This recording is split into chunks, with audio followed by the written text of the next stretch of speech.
minutes via email. So if I can get a motion, if everyone's looked over the minutes, if I can get a motion. I move to approve the October minutes.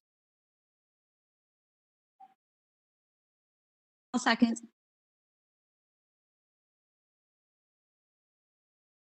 I can't really hear. Can't hear me? Oh, okay. Thank you. All in favor? Aye. Aye. Any discussion on the minutes? Okay. All right, so we can. Jeremy, just to clarify, you can't vote on the September ones over email, but I will send you the correct ones and you guys can vote on them at the next meeting. And the discussion should be before the vote. Do I have a discussion and then revote? All right, we're good. So I skipped number one. We don't have any public on here, so we'll skip the public comment. But as we can move on to number three. So I don't know if everyone got the attachments that Betsy sent along this morning. But the next order of business is the to review the survey of the residents. In looking them over, there's a couple items that we wanted to go over with Sean. So I don't know if anyone wanted to go over anything else before that, but I know there's some items that have Sean's name on them as far as rewording and things like that. So any thoughts?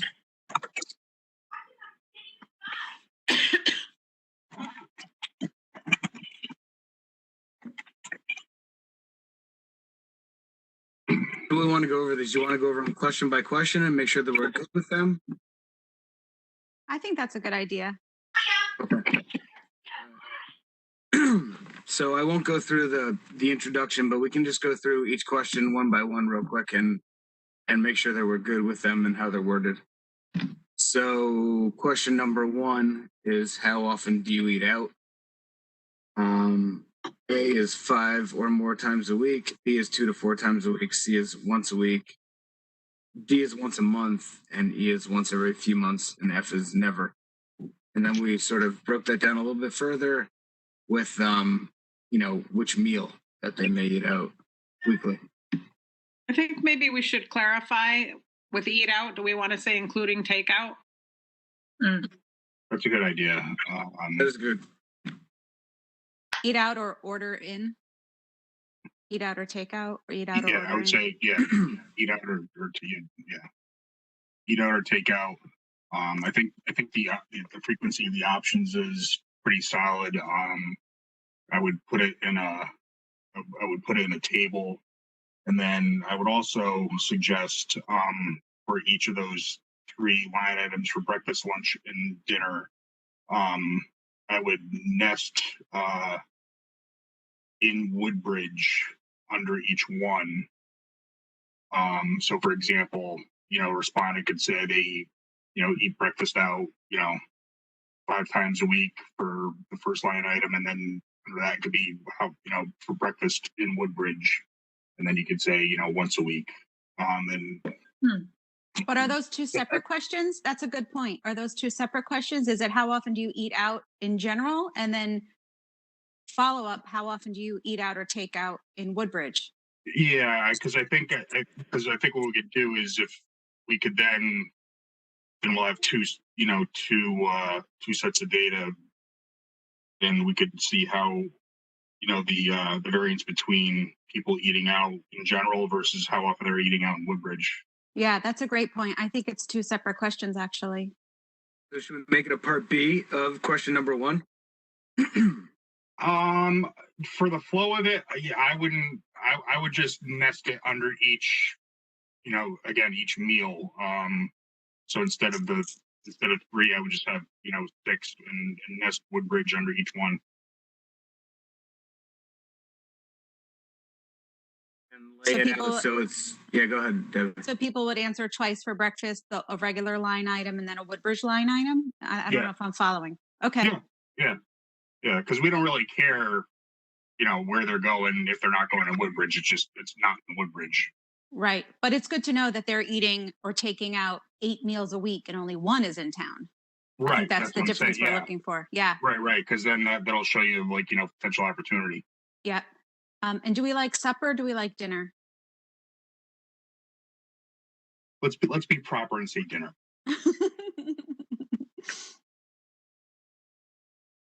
That's a Midwest thing.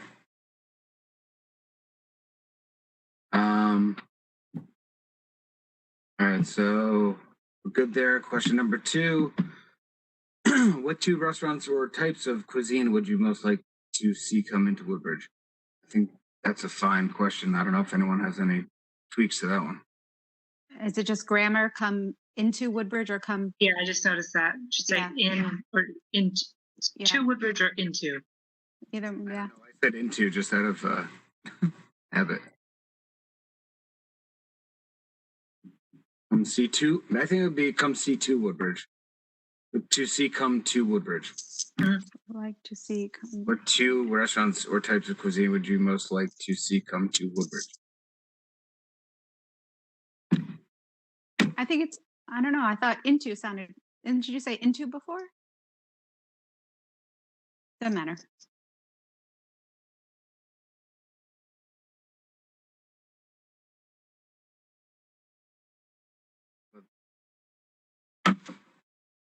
Alternatively, we could just switch restaurants with types of cuisine. So it could read, what types of cuisine or 2 restaurants would you like to come into Woodbridge? Because that's also kind of, I think, part of the confusion, because, cuisine isn't walking into Woodbridge. That might be part of the confusion. Well, I guess it's what 2 types of restaurants or 2 types of cuisines. It's one and the same, really. We're not looking for names. We're not looking for chain restaurants or a brand name. But maybe we So are. But maybe we are. Maybe someone says, "Oh, I love Crave in Ansonia. I would love Crave to come here," or that Common Grounds in Hamden. I would love Common Grounds to come here. I don't know. It could be a name of a place, not just a cuisine.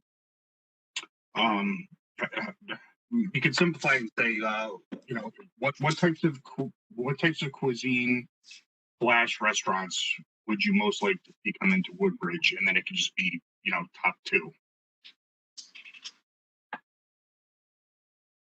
And it's okay to leave it open ended because we can bucket it after the fact.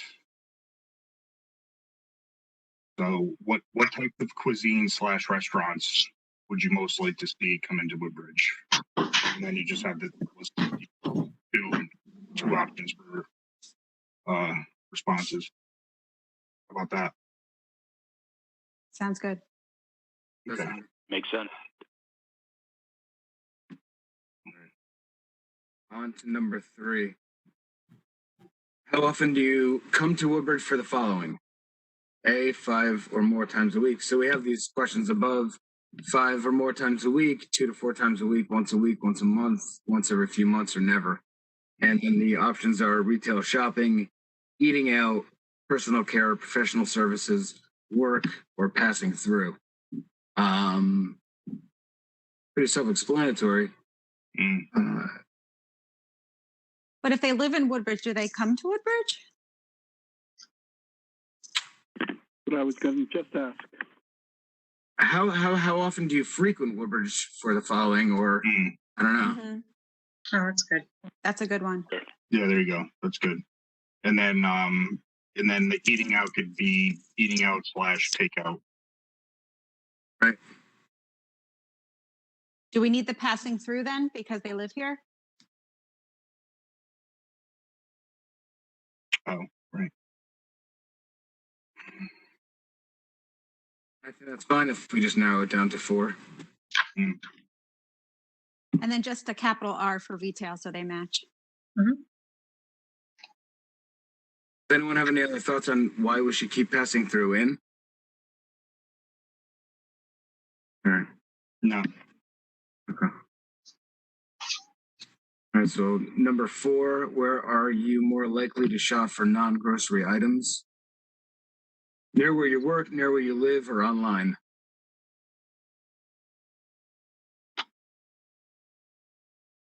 Pretty pointed. What if there's another option?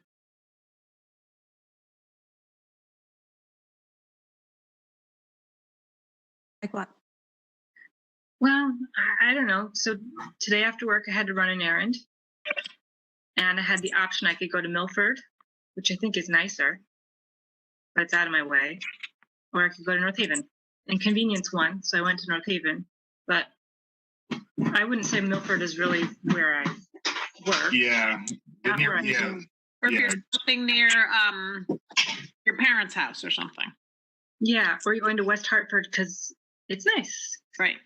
Or do you want to put like a mile difference or something like that?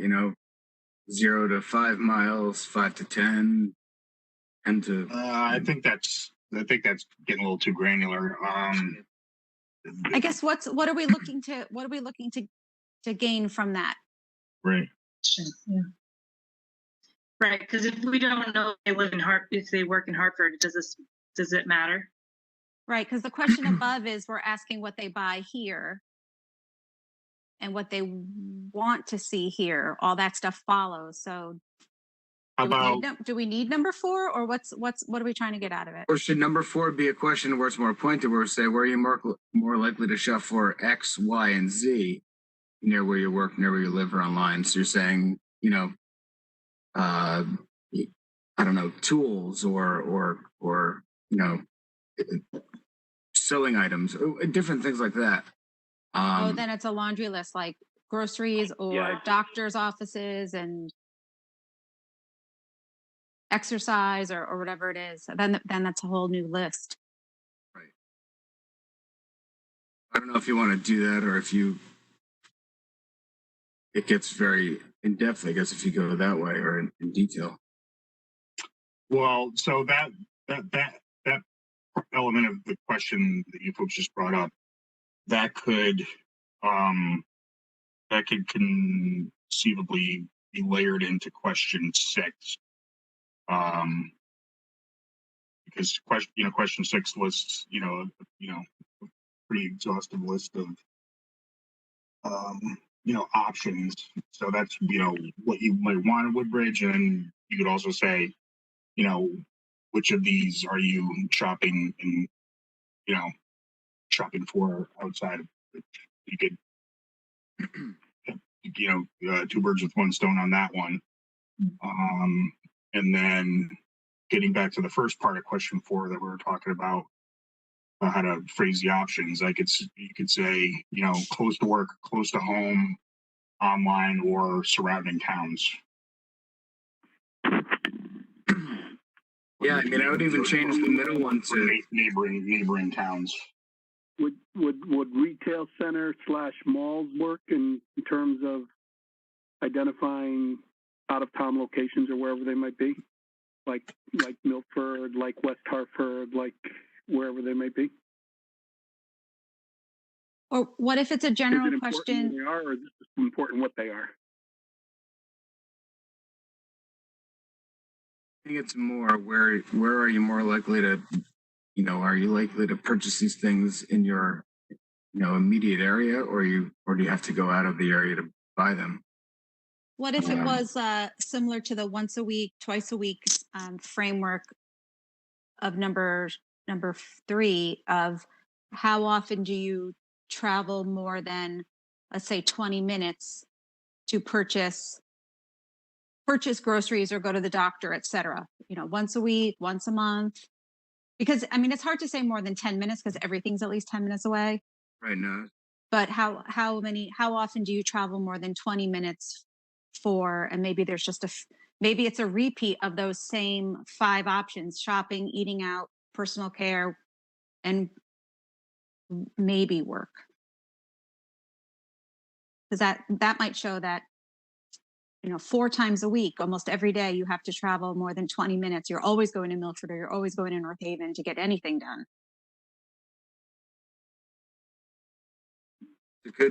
Certainly a good question. Do we want to strike 4 and add that to it, or trying to look at the other questions? See, that's not really here as a question, so it certainly poses a good question.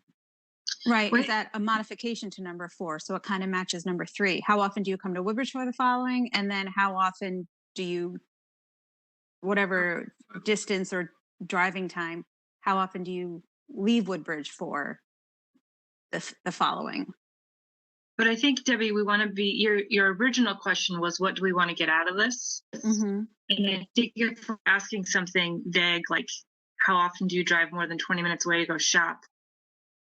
If we want to do something actionable based on the information, like if you're shopping for a couch versus shopping for trinkets, Mm-hmm. like how do we figure out what to do with that information?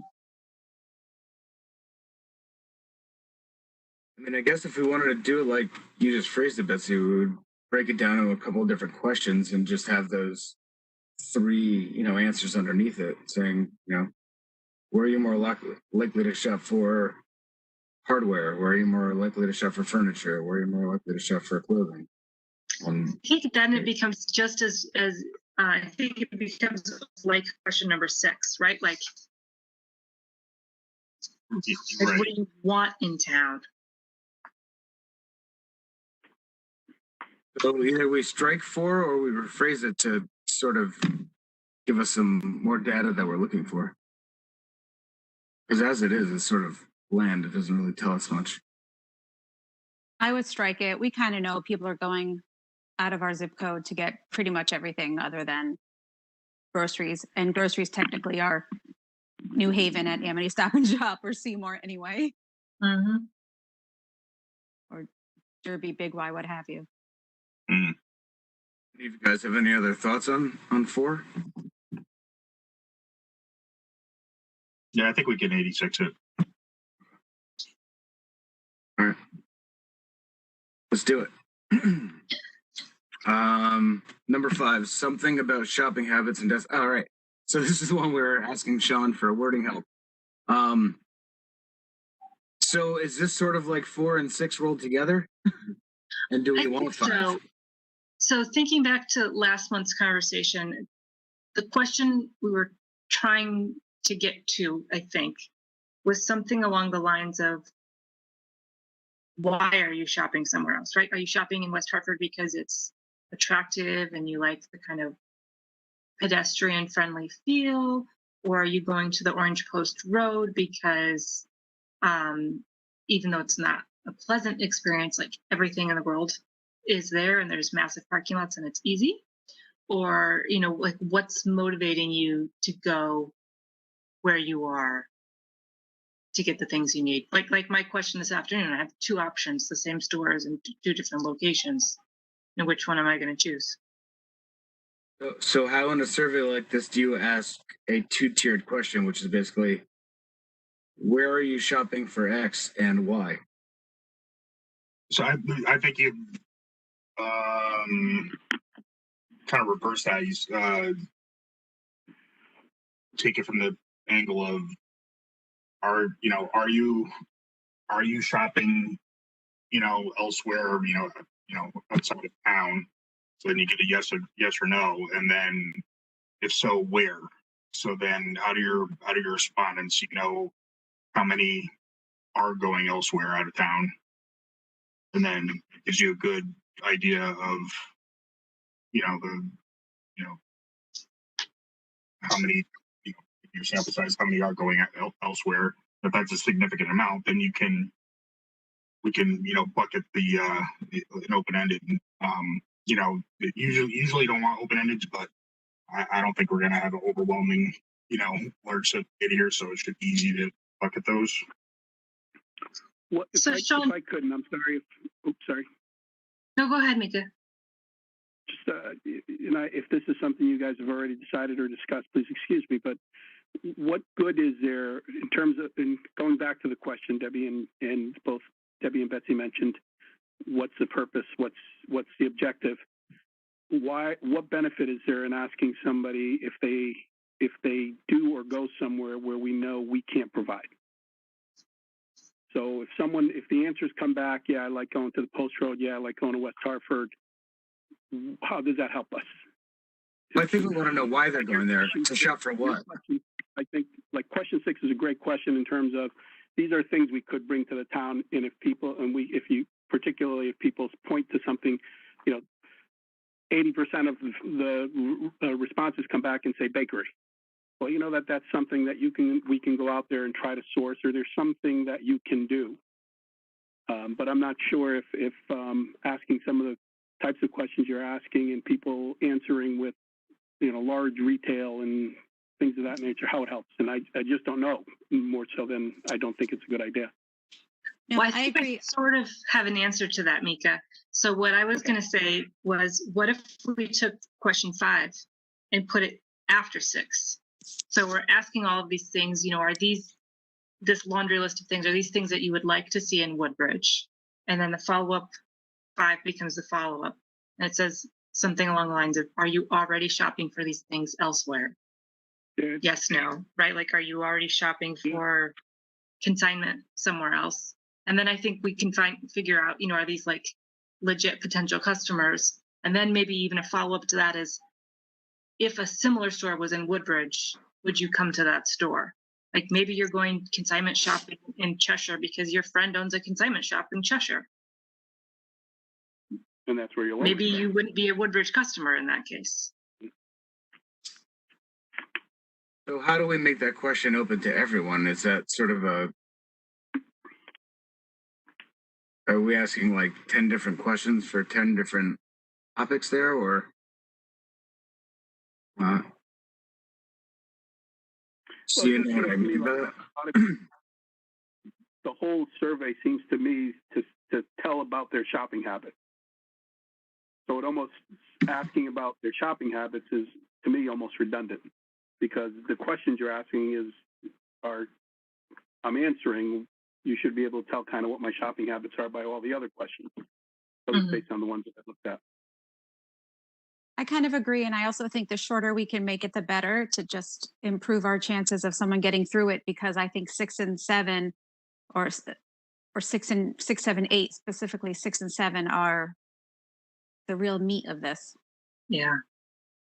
Yeah, I think we can get rid of 4 or 5. I do think there's something to asking how far people will drive to go shop for stuff, but other than that particular question, I don't know that 4 and 5. I mean, maybe at the end we can ask for someone's email if they'd like to be part of a focus group. And that way we can, if we get 20, 30 residents to chime in for a follow-up, I mean, that might be valuable information where we can really drill down on some of these other data points.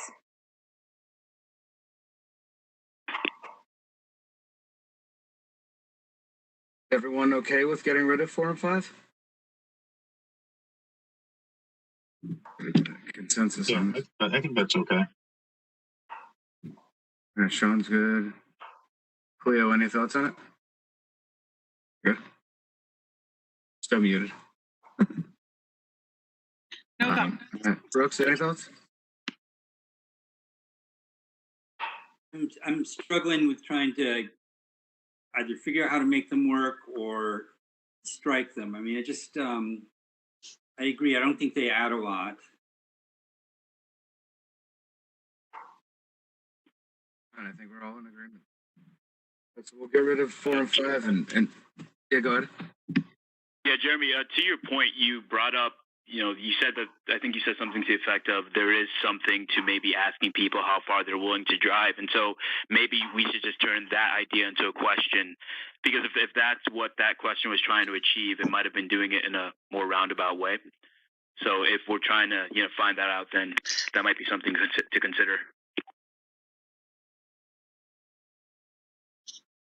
Yeah, I mean, I think it's certainly a worthwhile question. I'll leave it up to the group to think, making a comment as to whether you think it's sort of turned into what we're talking about, because how far people drive to buy something doesn't necessarily mean much as to what we have in Woodbridge for them to buy or to shop for or whatever. So I think it's a good question. I just don't know how pertinent it is to the rest of the topic here.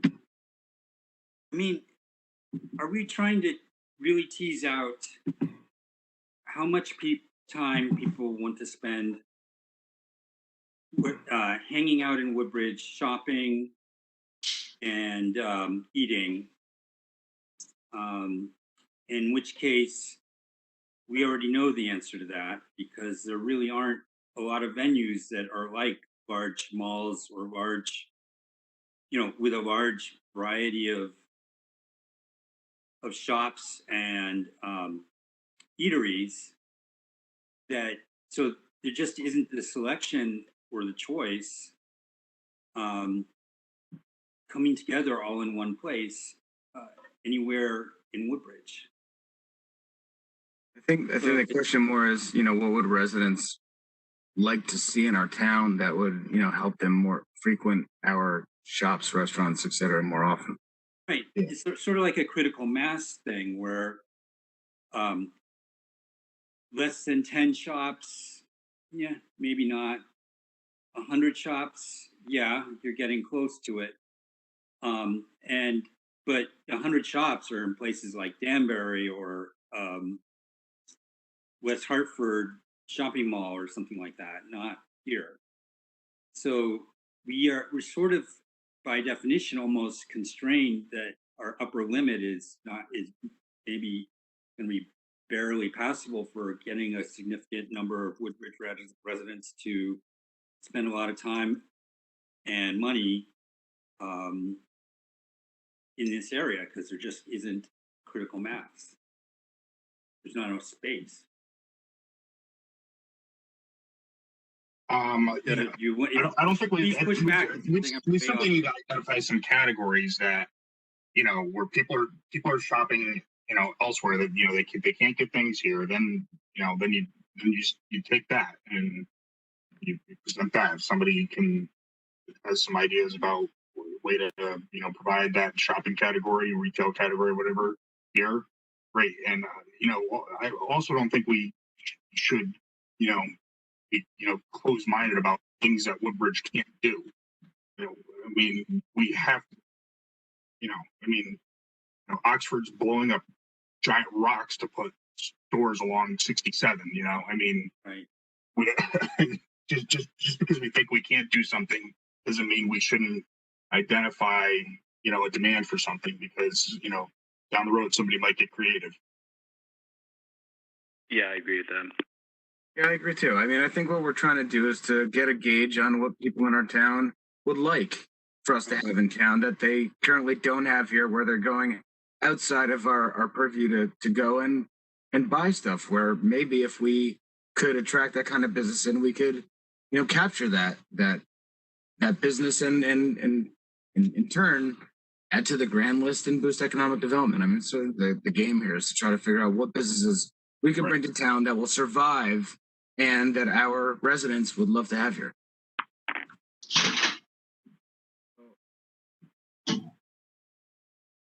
Yes, if we're going to get rid of 4 and 5 and we're really just focusing on what we have here and what we want to bring here, then let's go to 6 and see if you want to add any other types of businesses that aren't currently here that you think would add to that little section.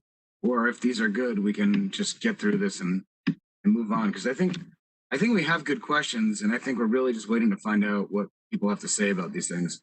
If we focus on just our town and what people have to leave our town to go and shop for, then that's really what our goal is here. As far as 6 goes, as I mentioned before, I would, add that layer in of, which of these places are they, doing in, outside of town, and then the options. I would add grocery to that, because we, granted, we might not be able to put up a, big grocery store, but big grocery stores have been in the decline for several years now, and smaller markets are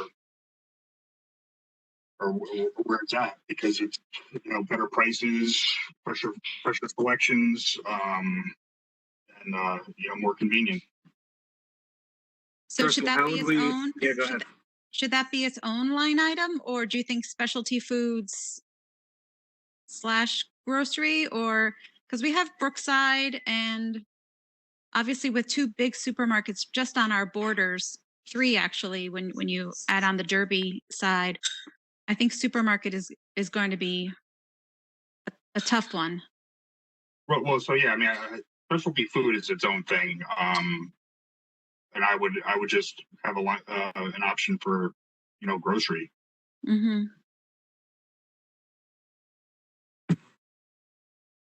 I'm fine with putting it in there. I mean, we can see what people say.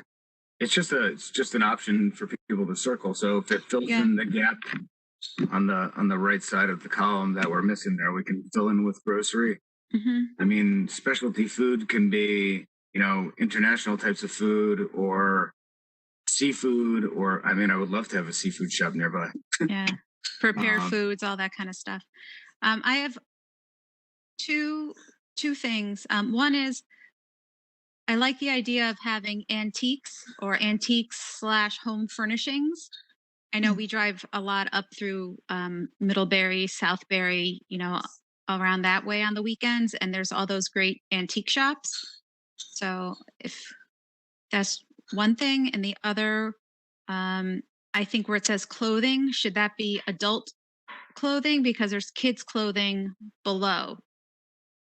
So do we want to differentiate, or do we want to just have clothing and then have toys and games as its own?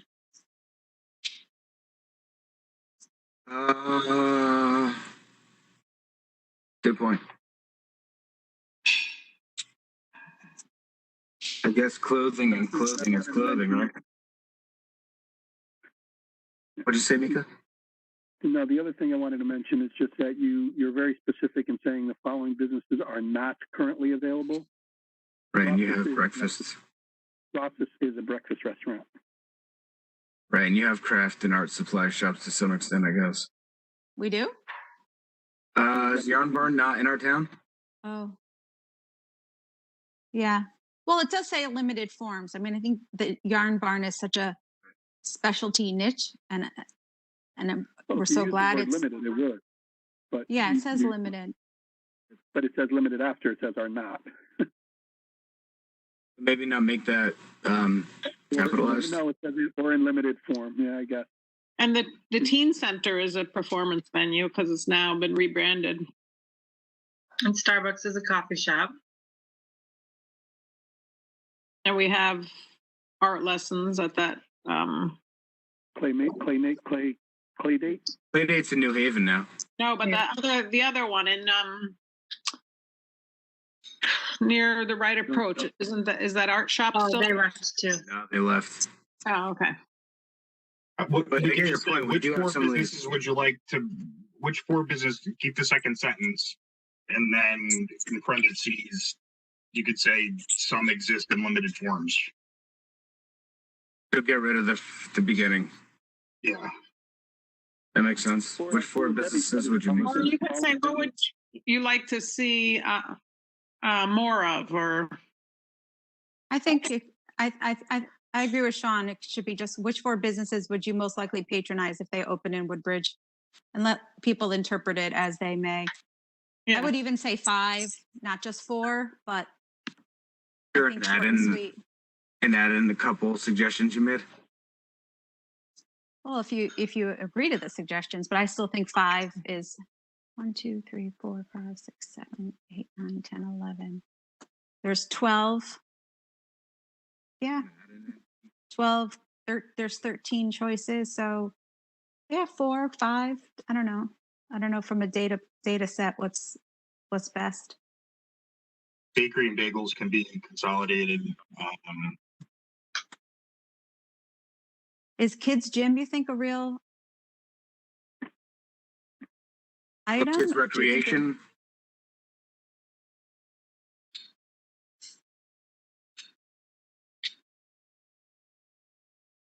I think any sort of a youth recreation sort of thing.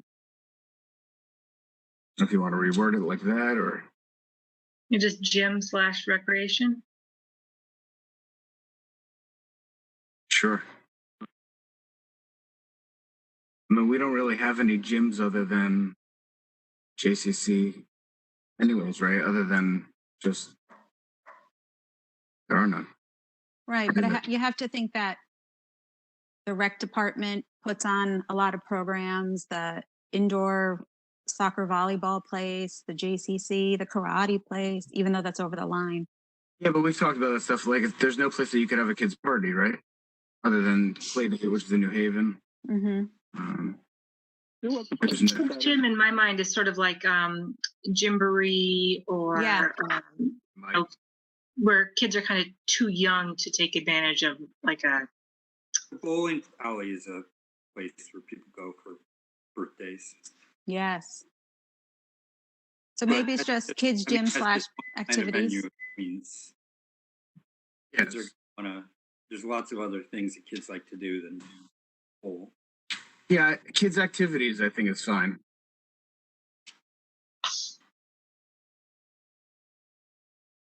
And then what are your thoughts on clothing? Is it adult clothing and then kids' clothing, or it's just clothing and then toys or toys and games or something?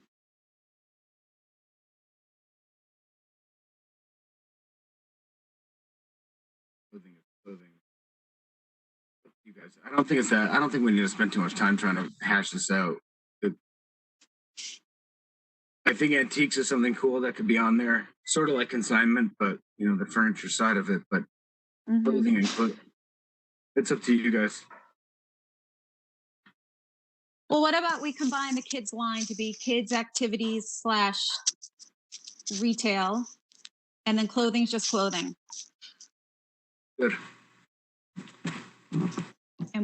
And then we can add in antiques, home furnishings, and I think it was Sean who said bagels / bakeries combined. I mean, that'll give us a good gist of what people are looking for.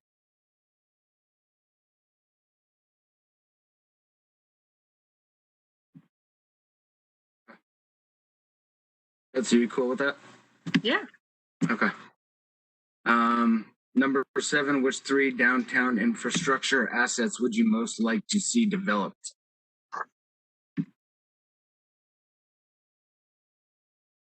These are the items, if you don't have this in front of you, are sidewalks, wayfinding, signage, commuter parking, Wi-Fi, EV parking, bus shelters, none of these and other. I think, should it be public Wi-Fi, or that's just assumed? Either way, we can write public Wi-Fi. And do you want to say downtown, or do you want to see business district? Business district, probably, right, Betsy? Yeah, good call.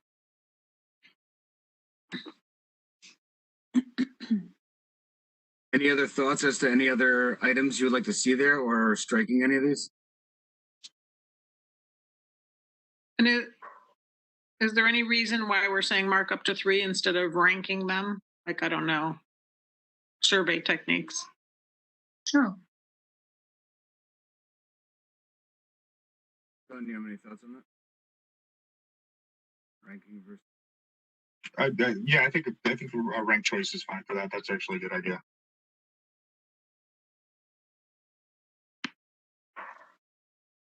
Do we want to add beautification to that, or is that have we really just?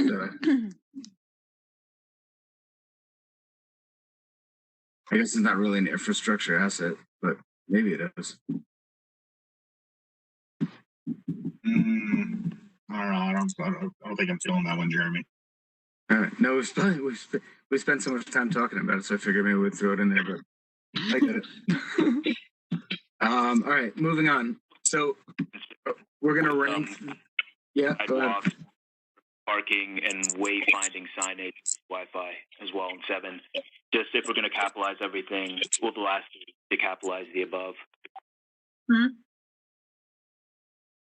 It was sent to capital. Yeah, let's just Capitalize each other.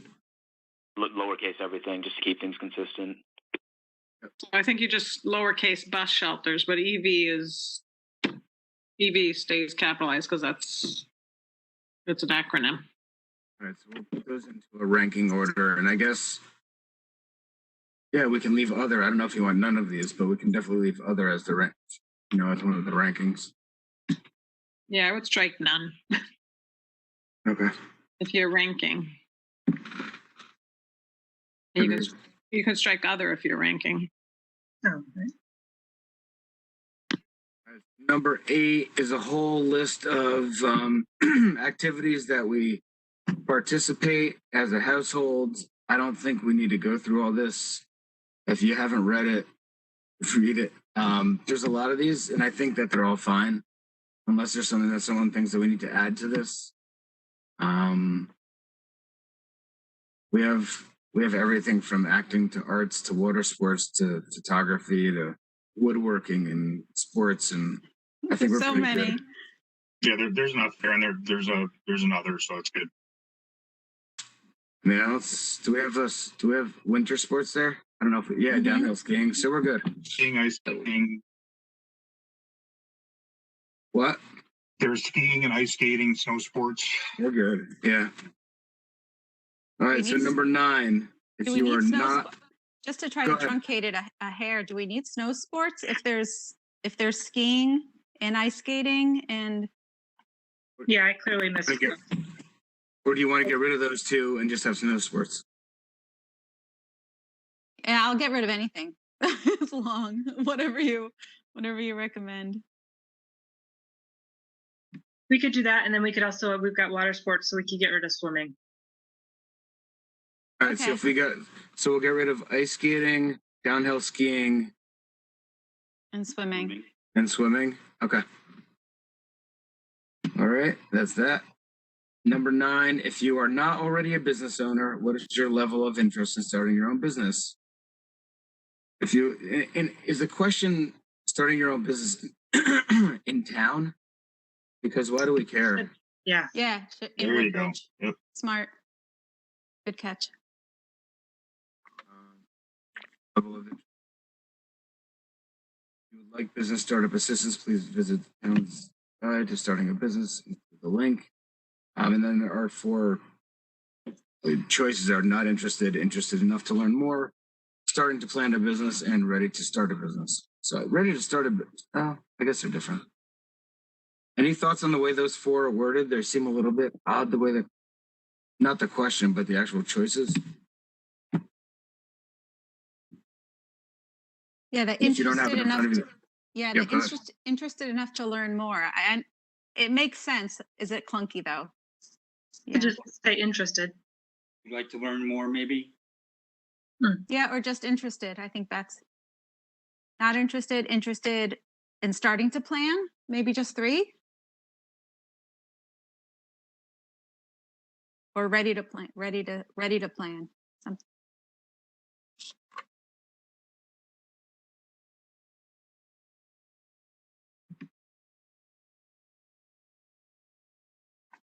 not interested, interested, starting to plan, or ready to start.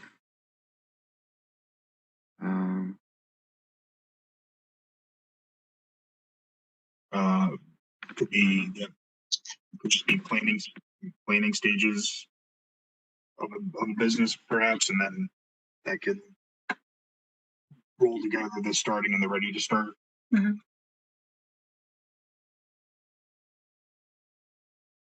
So like just in planning stage.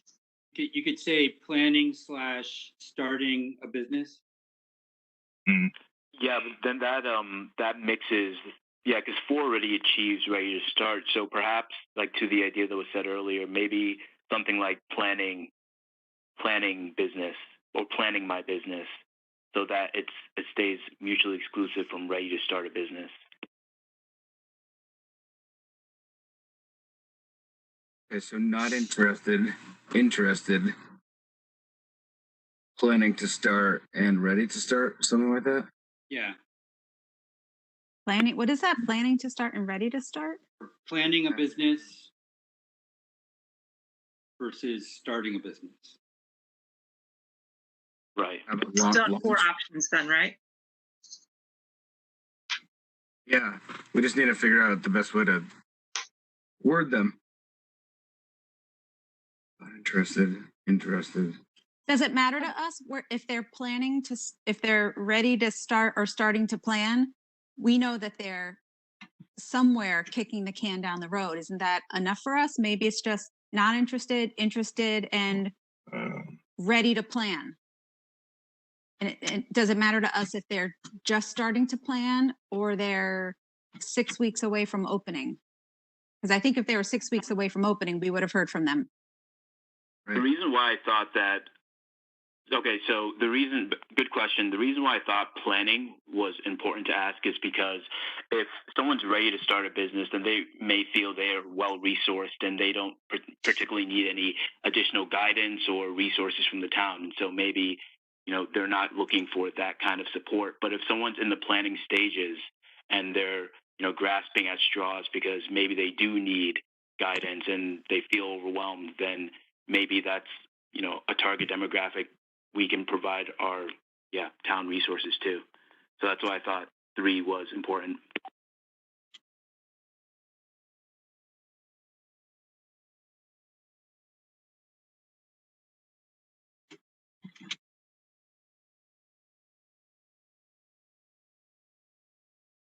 A good question. Well, if they gave me contact information, anyone who said interested, planning, or starting, I would reach out to them. So maybe it's not that critical to know the details of how far along they are. We'll just make it the 4 questions. So then you could, that would be then. Not interested, interested. Maybe it's planning / starting. Planning, launch, whatever. Yeah, because we would need to do a little investigation to see where they are and if they wanted help anyways. Okay. Cool. And I think that's it. Please provide any additional comments. We would be more than happy to hear them. And if people want to put their name and email and etc. on there, great. I think the contact info would be useful. So instead of just leaving that optional piece there, I would say something like, please consider providing your name and email. This info will be kept confidential and will assist future surveys as we look to improve our town. You might also say, because that's you might also want to say you won't share your information with anyone unless someone we said this will stay confidential. Right. Yeah. To the extent allowed by law. Right. We won't share it without your permission or something. Is name and email sufficient? Will we ever call people? Probably not, but maybe it's just but if name. someone does FOI me, I have to give out the information. I can't promise to keep it confidential. So that's the extent provided by law part. Yeah. Yeah, maybe it's just name and email and town e-newsletter. I think the less we ask for, the better the chance we'll get something. Mm-hmm. No, it looks good. And it's gotten shorter and shorter, which is good. Yeah, it's down to 7 questions. So you'll format this on SurveyMonkey, or how's that work out? Yeah, so I had looked into SurveyMonkey, and Sean had some great suggestions about alternatives to SurveyMonkey. I think SurveyMonkey was going to be about, Jeremy, do you remember how much I told you? $100 a month? $100 a month. Yeah, I think you told me $100 a month. And Sean has 2 alternatives. One I looked at really quickly, Zolo, I think it's called, is only $20 a month. Mm-hmm. And it has pretty much all the same functionality as SurveyMonkey. Oh, there's no limits on responses or email addresses? None of that? No, not for the paid account. Great. So if we do it for a couple months, it would give us enough time to get responses for this survey and the survey of the businesses. Is there any protection, and not that I think we're going to be overwhelmed with responses, but is there a protection from people filling it out more than once? I think several years ago I did a survey. I think it was through the SurveyMonkey, and it let me limit these surveys to only 1 per IP address. But of course, that means if you're in a household with people of differing opinions, you've limited it to whoever does the survey first. So there's benefits to going either way. Right.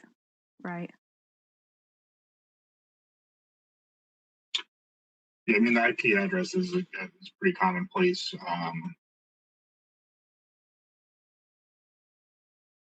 But yeah, I don't think we're going to have, 30 people going on here saying Donuts, donuts, donuts. Yeah, exactly. Right. I mean, we got a lot of people work from home, so I mean, households have their work computers at home, and you get your personal computers. So I Right. think, And everybody's phones, everything. yeah. Okay. So it'll go out in the town email blast and then the Facebook page, and we'll just try to share it and get it out Yeah. as many times as we can. It's not gonna, it's only digital. It's nothing on, no paper.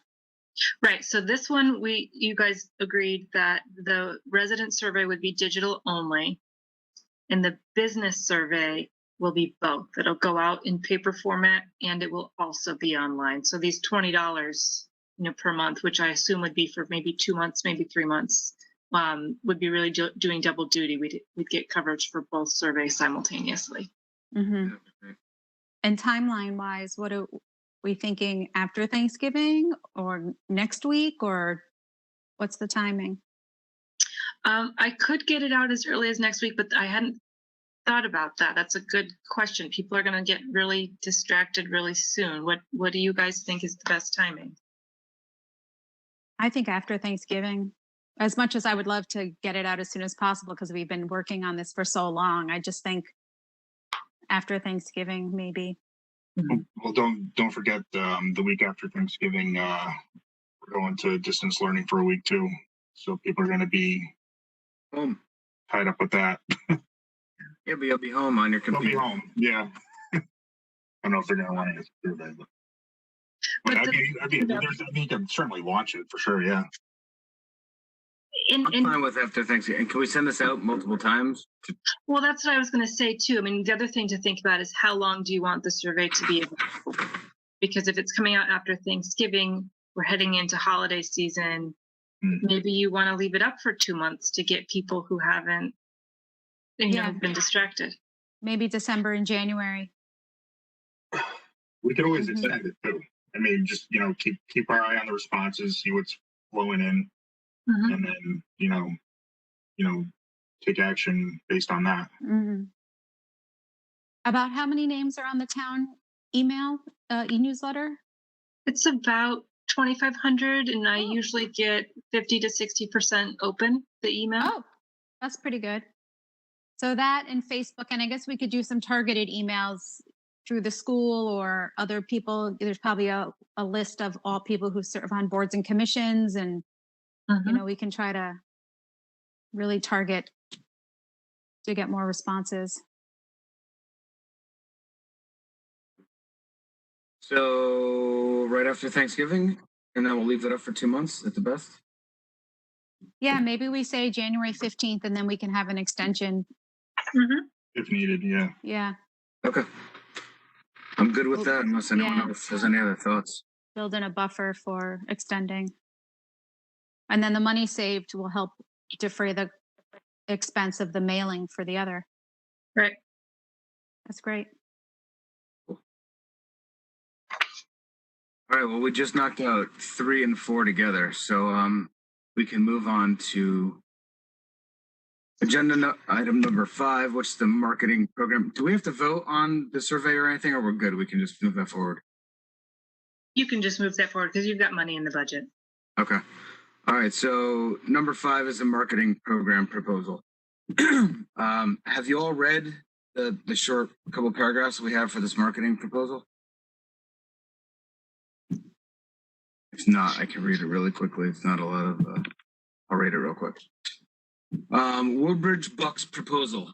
In order to support and market local retail, restaurants, and service businesses, the EDC will start a Love Your Local campaign, or quote unquote, put your money where your heart is campaign.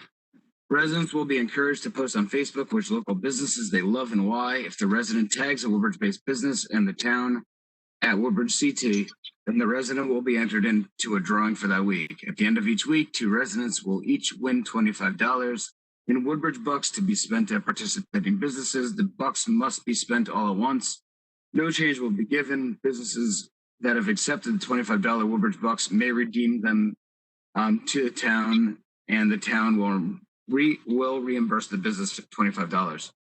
And then there's a couple little links below of some towns that this was modeled after. So anyone have any thoughts? Basically, the thought here was to try to get our residents involved in a support your local business campaign. It's sort of grassroots. It's a way to utilize social media, and our town, whether or not they like our Woodbridge town posts per se, they are very involved in social media through the Woodbridge Bethany Woodbridge Bethany Town Forum, and some of these Woodbridge Watch forums and other things. So I think there's a large conglomerate of the town that's involved in social media, and I think a lot of people have a lot of loyalty to a lot of the businesses that are here in town.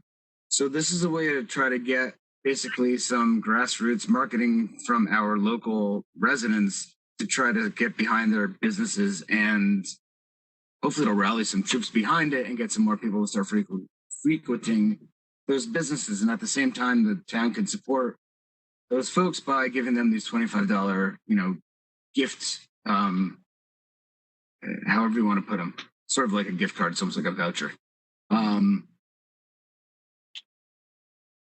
Yeah, and there's no downside for the participating shops, and it could be a restaurant, it could be a hair salon, it could be the dentist. I mean, there's really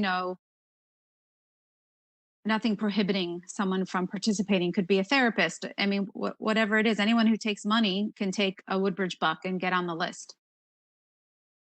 Yeah, I think this is a fantastic idea. I don't think there's anything to lose. I would maybe, broaden it a little bit in terms of what you're going to do after the fact. And so, I don't do Facebook, but I mean, I was thinking things from the angle of the Woodbridge Town News, because I look forward to getting that newspaper every month. So if this is happening on a weekly basis for each monthly edition of the newspaper, could you have a little feature of, 4 businesses in those 4 weeks of that month? Say, these are the ones that, gave away the Woodbridge Bucks, and have like a little photo of, the person in town who did that. And then also you can expand it to social media as well. Oh, that's a good idea. We can ask the businesses to see if they'll take a picture with the resident making their purchase and take a nice photo together, because the town paper loves to print photos. Yeah, that would just generate more buzz. Mm-hmm.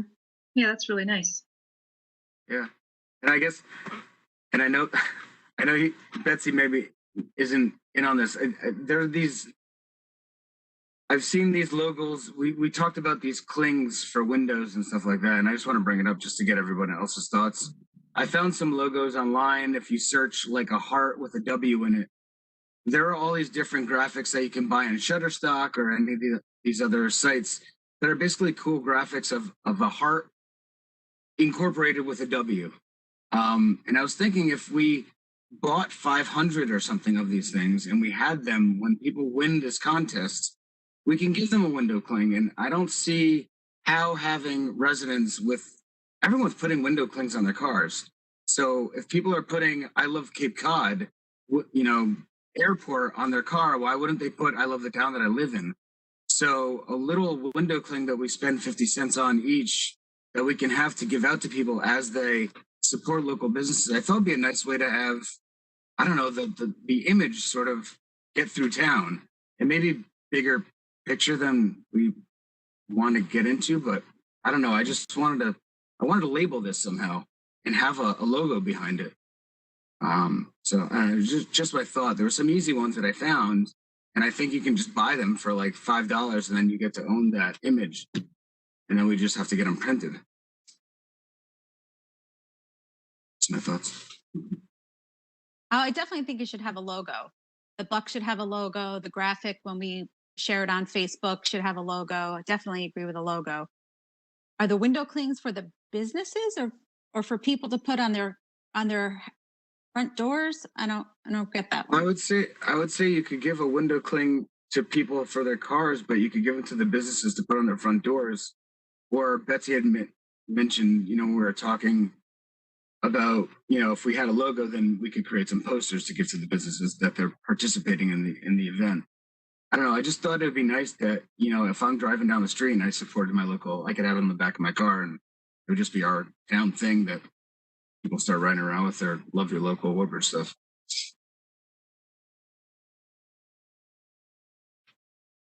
Yeah, but I mean, I think it could be worthwhile. Just come up with a solid logo. So the other thing to think about is before my time, the previous iteration of the EDC came up with a logo: Shop Woodbridge, Dine Woodbridge, Try Woodbridge. But there's no it's just a tagline. There's no look to go with it. And so I've incorporated it because I think it's a really easy thing to do. But if there was some sort of overarching logo, or image that we could have with it, it could kind of be an image that goes along with everything, so that anything EDC does, it has this consistent branding, kind of focusing on, shopping locally or spending locally. Yeah, I just did a quick Google search of shop local logos, and there's some really sharp ones that we can incorporate. Did the ones I emailed to you come over in that email I sent to you guys, or no? You sent some to me that I saw. Mm-hmm. You got them? Okay. Yeah. I just thought they were sort of simple and nice, and they stand out. Mm-hmm. I don't know if we can circulate them with minutes, or how do we get them out to the board outside of a meeting so people can look at that kind of stuff? I could just forward the email you sent to me to everybody. And what Debbie's looking at is probably something very similar to that what I Googled a couple days ago. It has, put your money where your heart is, love your local, Mm-hmm. shop local, think local, act local, lots of images that could be used for the specific program. And also kind of like a clever tagline that could go along with whatever we end up calling Woodbridge Bucks to kind of. I'll send a few to you, Betsy, and then you can share them with everyone. There's one really sharp one here that looks like a shopping bag, and it has images of clothing and fork and plate, and then it has the name of the town underneath it. So it looks like a shopping bag with there's some really interesting ones. So I can send a few, and then you can add them to what Jeremy had, and then we can decide what kind of look and how these are purchased or modified. So I had a question. I'm sorry I had to step away for a little while. How are we managing the tracking? Are we using an app to find all the people that have posted twice? Are we doing it manually? I have no knowledge of apps. So if you know of something like that, that would be great. Otherwise, I was just going to keep an Excel sheet of everybody who tags the town on Facebook. And then I think there is the question, what if Debbie tags the town every single week or 5 times a week? Or I don't get out that much. Make individuals are only eligible for 125, one Woodbridge Buck or something like that. Yeah.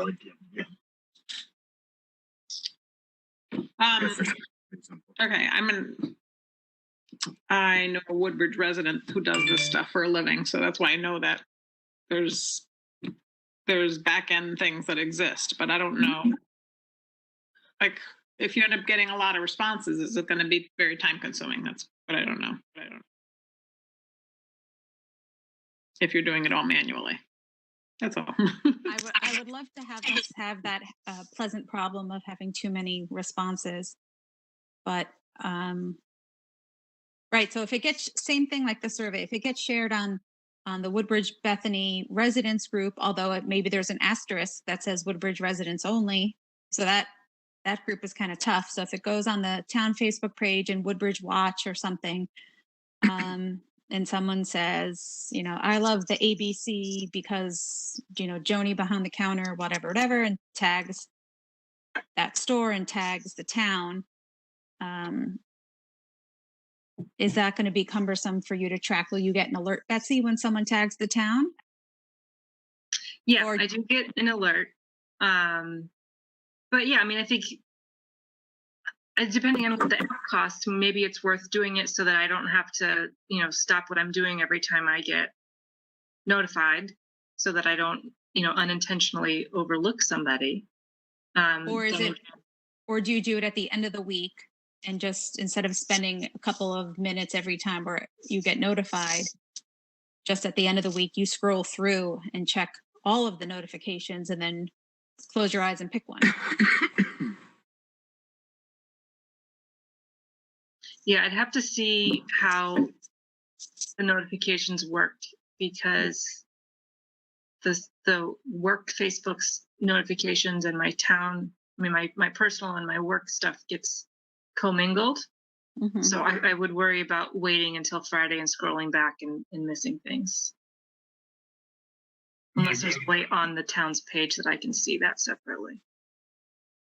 And Betsy, I could try to give you a hand with how to tackle it from getting it from whatever the Facebook software or from the web into Excel, and deduping it and randomly selecting it, and if that's something that can easily be done, then just do it that way. But okay.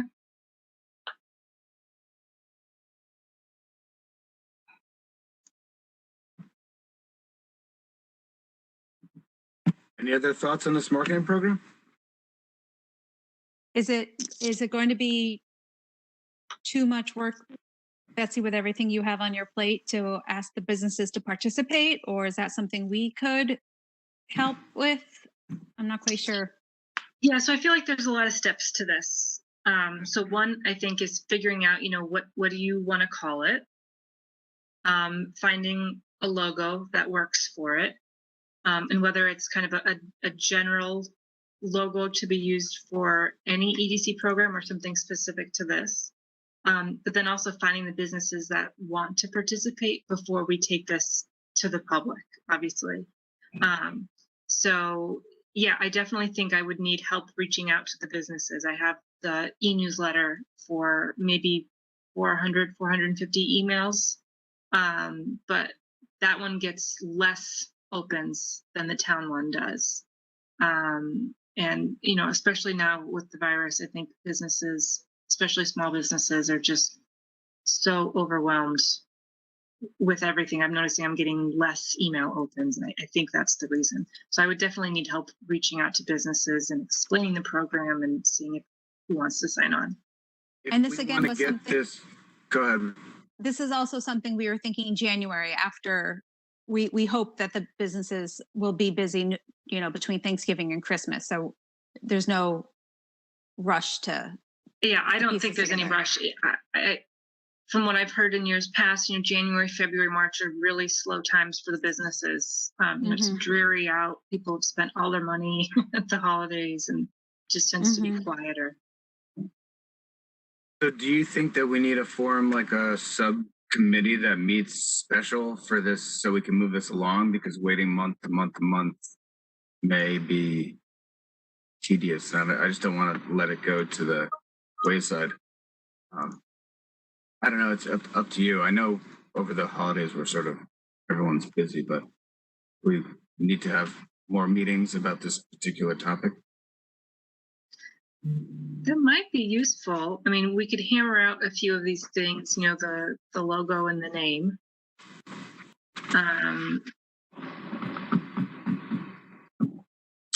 In the world of Zoom, I'm fine with having, if we have to set a couple of special meetings to be able to, organize this. I'm fine with it. So we can discuss if there's any other people that want to be a part of that. I just don't want to wait, another month till we talk about it again in another month. It's sort of drowned out by then. Right. So is there anybody else who would want to join in on a special meeting about that? I'll join a subcommittee on that. I would. Okay. Sure. Sorry, my video's off, but I would. Like Debbie's out.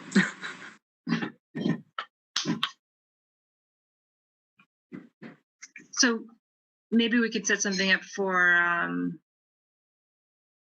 the week before Thanksgiving.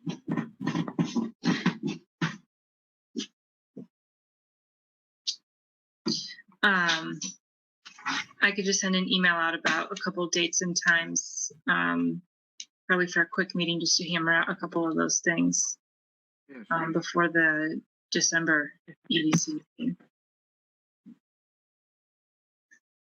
Thanks. All right. Number 6 is the commercial property owner meeting. There is. Yeah, go ahead. I have to sign off. I apologize. Have a good night. No worries. Thank See you you. later, Brooks. All right. Thanks. Night. Yeah, I'm having a family issue, so I have to sign off. But I looked at the meeting dates and I sent Betsy, there was just a typo on the last January meeting date. Thanks. So, okay. Cleo. Have a good night, Cleo. Okay, bye-bye. Betsy, is there anything particular you wanted to add about the commercial property owner meeting? Not I don't know really. a lot on this. Yeah, do you just want to table that to? Yeah, we can table it. I mean, we'd like to have a commercial property owner meeting again at some point in the near future. Over the holidays is probably not the best time, but I guess as we see where we are with COVID and everything else, we'll figure out whether we want to gather these folks on a virtual meeting like this, or if we want to wait and have them all in person. But getting together with them sooner than later is probably a good idea, but it'll be probably after the new year. So we'll table that for the next meeting. Number 7, review of the draft for the fiscal 22 budget for EDC. I can go over them if you want. Sure. Okay. Basically, for 2021, what was adopted was we have 4 line items. For printing and binding, we have $1,500. For professional development and conferences, we have $100.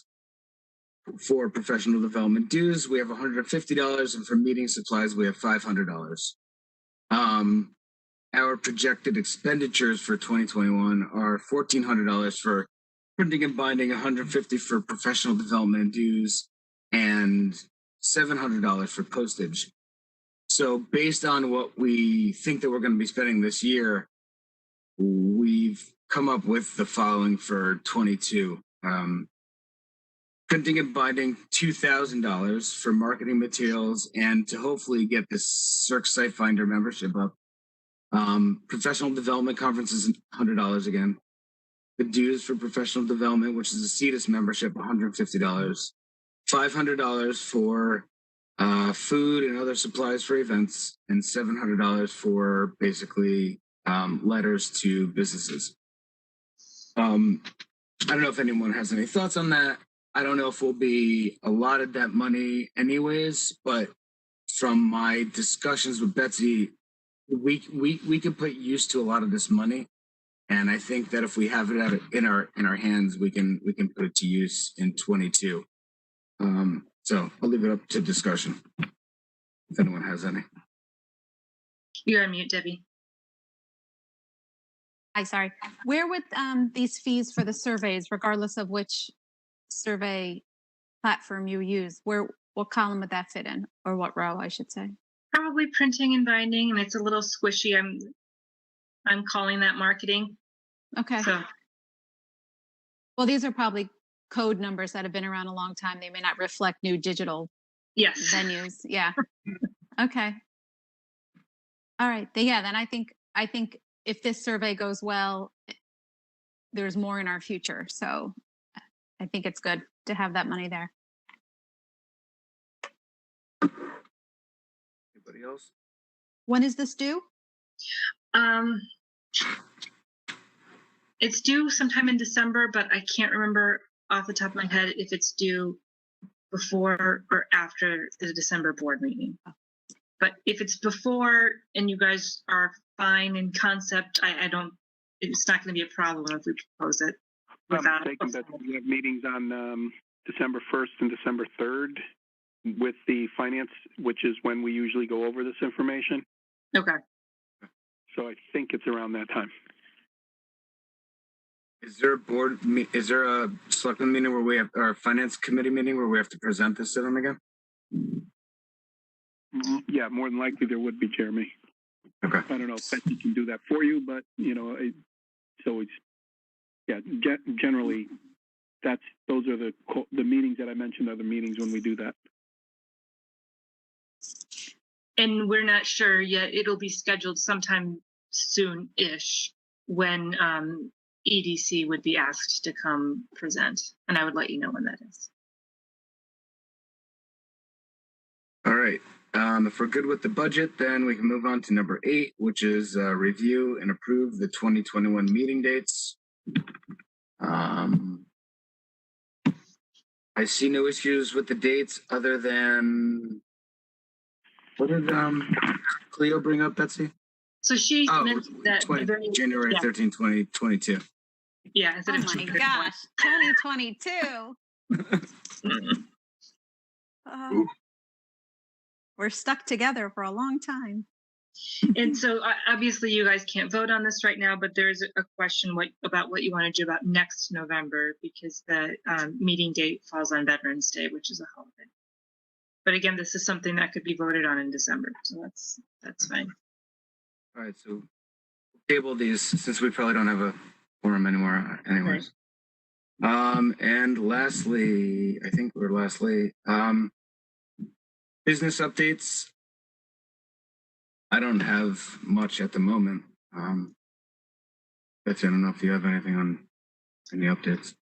Not really, just some movement that's going to be happening soon. So you all might have heard there's an upscale wine store looking to open at 245 Amity, and they had to go before Zoning Board of Appeals last month, I think, to ask for a variance. Oh, okay. Well, do you want to just explain it? You probably know a lot better than I do.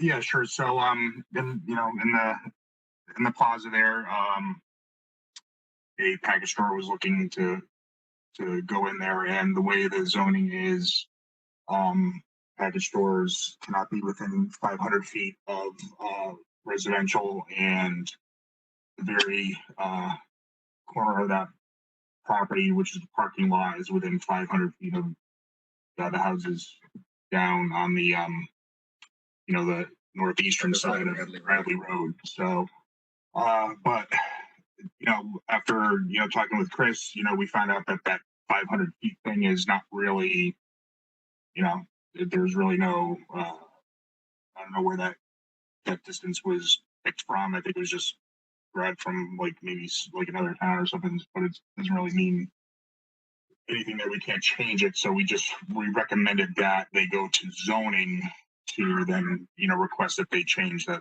500 foot so that we wouldn't have to make an exception for them. So in our last meeting we had an update that they are indeed going to try to get that changed so they can put a store there. So that's good news. And then another in that same area, which is, I don't know, Betsy, were you gonna mention the Woodco thing? The what thing? Were you gonna mention the New England Brewing? Yeah, but go ahead. Oh, okay. So this past Monday's meeting, New England Brewing is looking to build a new brewery on the corner of Bradley and Litchfield. So they pitched their plan, and they needed I think there were 5 items that we approved so that they can move forward. It was there was a building height item that we made an exception for, some signage, driveway widths of driveways, things like that. But they presented it very well. We didn't find any problems with it, and everything's looking good. They're going to move forward with it. So everybody's pretty excited.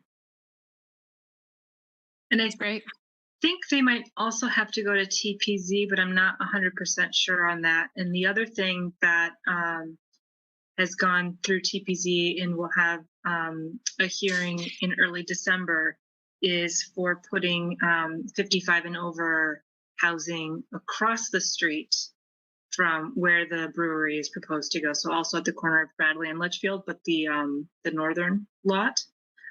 So both of those parcels will no longer be empty, assuming these are both approved.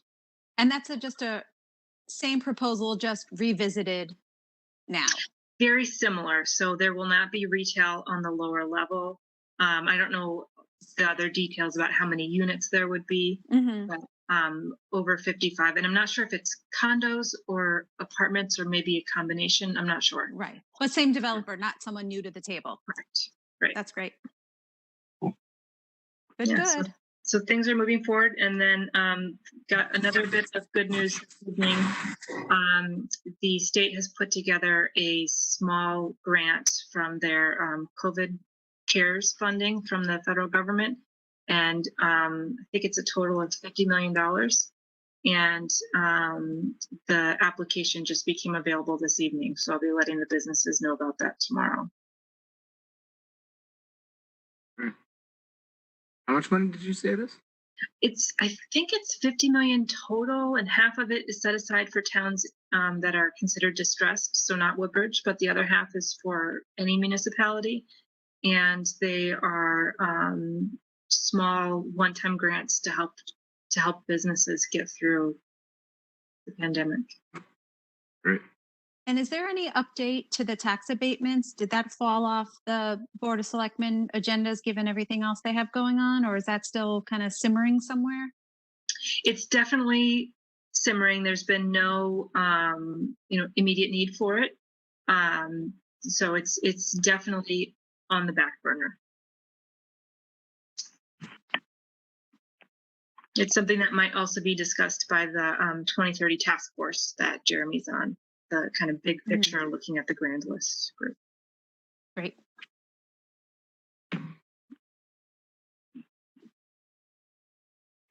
Okay. We have a lot of good things going on in town, which is very nice.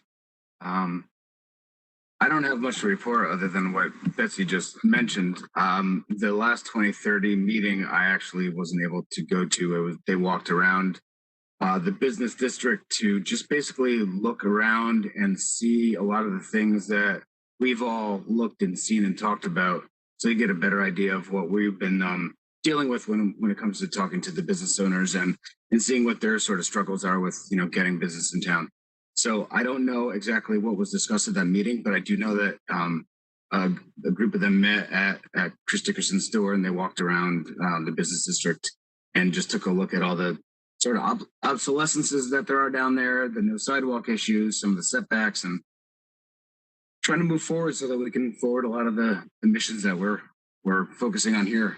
Other than that, I don't have anything else. I guess the only other report would be from Mika, if you have anything that you want to bring up. I'll just that there are two very significant items going on right now. One I'm sure everyone's aware of is the cell tower that's going in the residential area around Newton Road. And the other is on Orchard nearby, where there has been a application submitted to TPZ to allow for multi-dwelling unit in what is now considered to be a single dwelling zoned area, with the intent being that they are challenging Woodbridge's zoning laws, zoning regulations related to the size of the lots and how many dwellings you can put on there. So that could have significant implications into how our town is zoned. But it is being put forth by folks who are proponents for affordable housing. So I don't know how much you've heard about that, but that's just something else that's going on as well. Mika, is that who where is that coming from? It's actually a group that is engaged in affordable housing type litigation, if you will. as well as a group of Yale Law students. Oh, who, okay, yeah. So yeah, I read about this. I know what you're talking about. Yeah. Yep. Has there been any? Go ahead. One? No, go I ahead. was going to say, Connecticut Mirror had an article on it. If you go there, there's a story on it. Mm-hmm. Doesn't necessarily paint Woodbridge in a good light as relates to affordable housing, but I mean, it's no secret we don't have a whole lot of it, and that's one of the reasons they're citing us. And their intent is to cite many communities in Connecticut, and Woodbridge happens to be their test bed. So. A lot more is coming. It's something that's going to take a while, but I believe the initial hearing is at the end of November. So just something, some pretty significant items that you should be aware of. Is there anything more on the cell tower stuff? I know it's been a big sort of. We hired a lawyer. We hired a lawyer to help us, and we're seeking to engage some technical engineering firm to help us identify what the potentials are for different sites, etc. But there have been some sites suggested, and I know that we're waiting to hear from Verizon on a couple of the sites that would certainly be other than where it is supposed to go now. So there's a lot of communication going back and forth between the town right now, Jerry Weiner, the attorney that we've engaged, the attorney that we've engaged, and and Beth. But no, Jeremy, there's no real substantial or significant additional information beyond the fact that we continue to aggressively look for alternate sites. Thank you. Welcome. Well, we're at the end of the meeting. Does anyone else have any comments or questions or anything else? Oh, just one random thing. Sorry. Betsy, when you set up that survey for the residents, will you send it just our committee so we can kind of test it out? Sure, and I could make sure, send it to you guys just to make sure that I accurately captured all your comments, and we can maybe have a few days to kind of tweak as needed before it goes live. I think we should test it out, and that way you can see what the data looks like when you get the return responses. That's a good idea. In case there's any changes that have to be made before the big rollout. Yeah. Idea. Hey, Jeremy, just one more thing, if I could, is because he may come into play at some point in time. I don't think it will in the near future, but we did also name the commissioners for the Agricultural Commission here in town. So that's likely to get started in the next couple of months as well. Oh, do you know who those people are? Sure. Chris Sorensen. Chris Sorensen owns the farm on Amity Road. Mm-hmm. Steve Munno. Steve Munno is the farmer who runs the Massaro farm. Christina Holland, H-U-L. They have the farm that's on Racebrook Road near Pease. Center Road there. The road. Yep. Center Road, right? Yep. Center Road, excuse me. Center Road. Leland Torrance Jr., who I know he's got a farm that I'm not sure exactly where it is, to be honest with you. And Andrea Urbano, who has been in farming and agriculture for quite some time now. Great. That's great. That's nice to have. Very cool. Very good. Good. All right. Well, if there's nothing else, then I look for a motion to adjourn. I'll make a motion to adjourn. All right, Jinx. Or I'll second it. All in favor? Aye. Aye. Thank you, everyone. Yeah. Betsy. Have a good night. Thanks, Betsy. Thanks, everybody. Thank you, Thank you, Betsy. Don. You guys. Bye, Jeremy.